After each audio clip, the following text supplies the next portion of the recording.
What's up, people? Back with another Stoner review. Um, Last time I did Half Baked, and I kind of wanted to continue along in the vein of Half Baked. So I went with How High. I figured that was a silly movie, a stoner movie, and probably came out kind of close to the time. I don't know exactly how close, but it was probably pretty close. I think this movie was 2001, so I would have been 21, 22 when it came out. I remember thinking that it was hilarious. It was a movie that, we got baked and watched numerous times when I was young. And um, as far as it compares to Half Baked, I gotta say this is not only the better movie, but the funnier movie. Um, it's got a nice stacked cast. It doesn't have quite as many cameos as that other movie, but the cameos in Half Baked weren't really as funny. I mean, any movie that's gonna have Garrett Morris and Fred Willard in it, you sold me. You don't really have to go too much further down the line. I'm with it. I come in and I like it. Now, um, there's nothing particularly special about the way this movie was shot. There's nothing special about the cinematography. There's nothing special about the direction. There's nothing special about the script. It's almost miraculous how it's as good as it is, because I was continuously laughing throughout this film. This movie just was fucking funny. It kept me jamming. It wasn't annoying to try to watch it through, even though I knew in a basic way what was going to happen. It was just a fun little stoner movie. And as far as the leads go, I mean, your Lark Voorhees, who was one of my first crushes when I was growing up as a little kid. She was on Saved by the Bell. Everyone was a huge Kelly Kapowski guy. I was a Lisa Turtle guy. So Lark Voorhees holds a special place in my heart, and she always will. So to see her in any movie always just puts a smile on my face because I love her. She's a beautiful woman, and I've always thought that she was just naturally funny. Now, the main leads. Well, first, I guess there's the Dean, who I can't remember his name.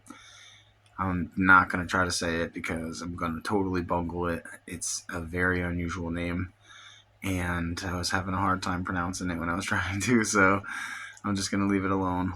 But the Dean, he's half of this movie. The guy is freaking hilarious. His irritation with these jerk offs who are ruining the way he thinks things should be is top notch. It's just top notch. This man killed it. He was very funny in this movie. The one thing you actually do notice about this movie as you watch it is Method Man can act. He's just a good actor. He really is. I'm not gonna say he's like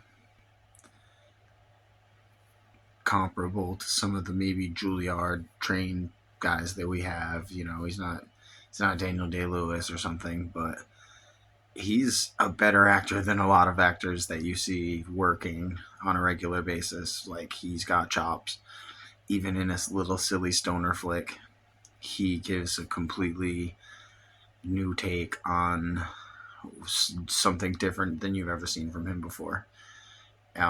He was very funny in this movie, but also carried his screen presence every time he stepped on it.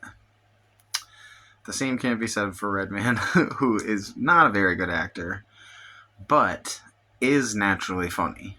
Like, if you know anything about Redman, even if you just listen to his music, you know that Redman is naturally funny. There's not too many things that he says that aren't going to make you laugh, whether you're just talking to him or whether you're listening to his music. Um, and amidst his funniness is also a rather sharp wit. But his sharpness doesn't translate over into acting chops in the same way that Meth does. So while he is good in this movie and he is funny in this movie, between the two of them, he's the bit of a drag in a way, but not really a drag. So this movie, even amidst the very poor Rotten Tomatoes scores, I think deserves a higher place than Half Baked in the echelon of stoner films as I'm looking back on them. And I'm actually looking forward to maybe going a little more highbrow with it.